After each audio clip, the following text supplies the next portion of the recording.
Ada orang yang mengucapkan kata-kata seperti ini. Saya sih sudah gak terobsesi masuk surga. Di neraka juga gak apa-apa. Di sana juga saya punya banyak teman. Apakah pernyataan ini membuat dia keluar dari iman, Buya? Mohon nasihat untuk kami semua, Buya, cara menghadapi akhir zaman yang penuh dengan fitnah ini, Buya. Terima kasih. Bismillah. Jika yang mengucapkan itu adalah ahli la ilaha illallah, maka kita ucapkan innalillah, karena itu bencana besar.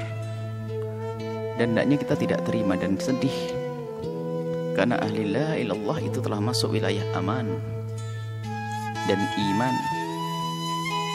Tiba-tiba kok punya ungkapan-ungkapan semacam itu, artinya dia telah kecelakaan berat. Kalau ada seorang hamba yang berkata semacam itu, maka dia telah kecelakaan besar.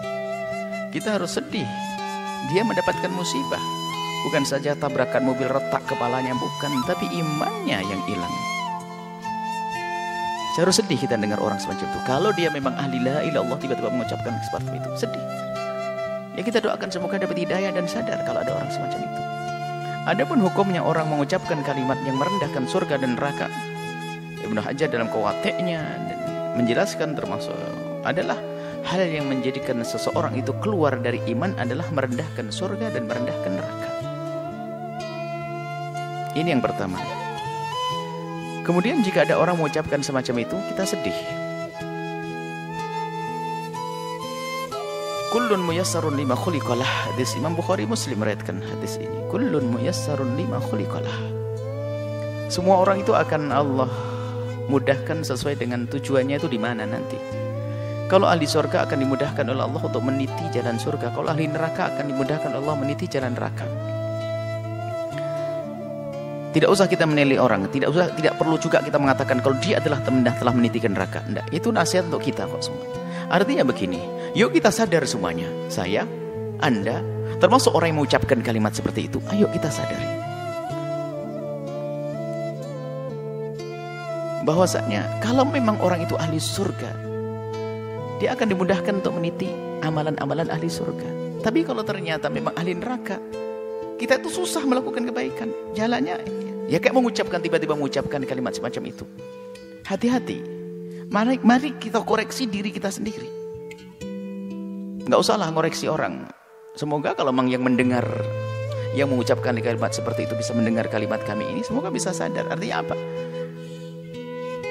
Selagi tiba-tiba kok punya kalimat nggak bener, perilaku nggak bener ini, jangan-jangan kita ini, naudzubillah, jangan-jangan ahli neraka, kan begitu. Segera tarik kebiasaan jelek ini.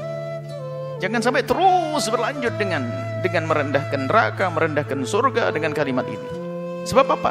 Tanda-tanda ahli neraka ya seperti itu. Dari omongannya menghantarkan neraka. Apalagi mengatakan sudah nggak terobsesi lagi dengan surga, tidak ini. Wah, ini bahaya banget.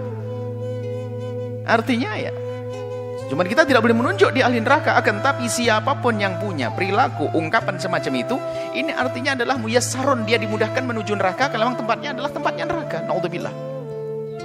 Makanya yang ada sedih kita dengar orang yang mengaku dia beriman tiba-tiba seperti itu. Karena apa? Dia lepas dan bara rel kemuliaan dia telah lepas. Ini kemudian selanjutnya, sangat berbahaya sekali jika ada orang sudah tidak percaya dengan hari pembalasan. Oh, bahaya sekali. Dan Anda pun jangan bergaul dengan orang yang semacam itu, karena urusan Anda dengan dia hanya untuk kepentingan dia saja di dunia. Karena dia tidak pernah berpikir kemaslahatan nanti di akhirat, sehingga dia mungkin berbuat apa saja. Apalagi meremehkan, rendahkan neraka. Siapapun kalau sudah menganggap neraka bukan sesuatu yang menakutkan, bukan menganggap bahwa di situ ada murka Allah. Kalau orang sudah menganggap neraka bukan tempatnya murka Allah, maka ketahuilah apa yang terjadi. Kalau itu dengan keyakinan, kalau orang yang mengatakan seperti itu dengan keyakinan memang dia tidak takut neraka, apa yang terjadi? Dia tidak akan menghindar dengan satupun dari dosa. Semua dosa akan dilakukan. Kenapa? Oh, dia nggak takut neraka. Maka paling bahayanya manusia kalau sudah tidak percaya dengan hari pembalasan atau meremehkan hukuman di hari pembalasan. Karena apa? Bagi dia apapun yang saya lakukan, saya tidak peduli dengan pembalasan. Naudzubillah. Maka manusia ini adalah paling bahaya yang manusia. Suaminya akan ketakutan, istri akan ketakutan. Karena apa? Dia bahaya. Dia bisa melakukan apa saja. Karena apa? Bagi dia neraka enteng. Anda mau jual beli dengan orang ini, oh dia bisa saja menipu Anda. Kenapa? Oh, dia tidak peduli kok. Menipu bikin masuk neraka, oh, saya cari teman saya banyak di sana. Urusan yang lainnya, culas, bohong, mengambil haknya orang lain, zina, segala macam, bisa saja dilakukan. Kenapa? Karena dia sudah tidak peduli dengan neraka. Bahaya sekali manusia semacam itu. Makanya hendaknya jika ada orang semacam itu, ya kita tolong, kita sadarkan. Bahaya sekali itu. Dan ini nggak perlu orang semacam itu perlu kita bela, kita buat. Naudzubillah. Justru cara membelanya adalah juga kita ingatkan, saudaraku kalau tidak laki-laki, saudariku, ayo jangan lakukan itu, bahaya itu. Dan orang ini sudah bayangkan, kalau orang masih percaya dengan hari pembalasan, ada hitungannya nanti di akhirat, ada pertimbangannya. Kalau aku melakukan nanti dibalas, melakukan nanti dibalas oleh Allah. Dia akan ada remnya. Tapi kalau sudah nggak takut dengan neraka, tidak punya rem sama sekali. Bahkan juga tidak ada kerinduan melakukan kebaikan. Karena apa? Dia nggak peduli dengan surga kok. Mau melakukan kebaikan nggak ada. Saya akan berbuat baik kalau dia ada keuntungan buat saya sekarang. Makanya apa yang dilakukan? Pamrih semuanya.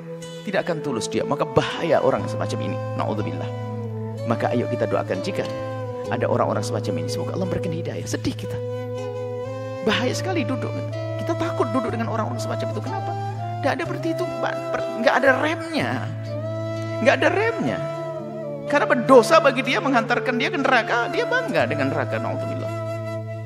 Atau memang sudah tidak punya iman dengan neraka. Masya Allah. Ini seperti itu. Jadi tolonglah. Kalau memang ada, saya tidak ngerti apakah banyak atau ada. Betul ada. Kalau memang ada orang mengucapkan hal yang demikian itu, yuk kita doakan semoga diberi kesadaran. Karena bahaya sekali dengan dia. Bahkan kalau di masyarakat kita orang semacam itu paling bahaya. Dia bisa melakukan apa saja. Kenapa? Karena dia sudah tidak takut neraka. Diajak kebaikan kayak apapun nggak bisa. Kenapa? Pertimbangan dia adalah dia tidak senang, tidak merindukan surga lagi. Allah main dicari. Yang dicari adalah asalkan dia punya keinginan terpenuhi, selesai.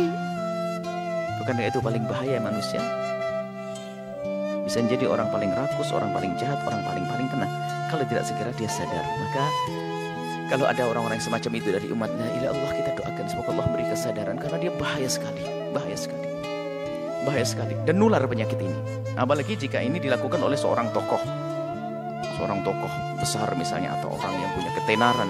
Mempengaruhi ke bawah semuanya. Maka jangan sampai kalau memang itu seorang ustadz tiba melakukan guyonan begitu akan terkagum, atau seorang apa saja. Kalau ini akan mempengaruhi, naudzubillah. Kalau dia punya nama akan terpengaruh orang lain, lebih banyak yang tersesat, naudzubillah. Maka kami ingatkan kepada siapapun, hati-hati dengan orang-orang semacam ini. Pertama doakan dan jangan dekat-dekat. Jangan berurusan dengan mereka. Karena apa? Dia punya racun yang membahayakan. Karena apa? Dia sudah tidak takut neraka. Nggak ada remnya. Kalau dia punya kekuasaan akan habisin semuanya demi kesenangannya. Kalau dia punya keahlian akan dihabiskan keahliannya untuk menuruti kesenangannya. Nggak ada hitungan surga, nggak ada hitungan neraka. Itu manusia berbahaya. Semoga Allah menjaga kita semua, menjaga iman kita semuanya. Dan semoga semua yang kita lakukan di dunia ini diridhai oleh Allah. Dan Allah pilihkan jalan-jalan yang Allah ridhai. Yang pelaku dosa Allah ampuni. Dan siapapun yang kepleset lesannya salah, semoga segera sadar sehingga kembali. Allah Maha Kasih kok. Maka kalau orang-orang yang mengatakan semacam itu, pintu maaf Allah luas. Segera minta maaf dan tanamkan rasa takut ke neraka, rindukan kepada surga dan ridho Allah Subhanahu wa taala, maka setelah itu apa? Anda akan diampuni oleh Allah dan selesai kisahnya. Jangan teruskan dengan sifat-sifat sombong dengan surga yang tidak lain adalah sombong dengan Allah kepada Allah Subhanahu wa taala. Sombong dengan neraka tidak lain adalah sombong kepada Allah Subhanahu wa taala. Naudzubillah. Semoga Allah mengampuni semuanya. Wallahu a'lam bishawab.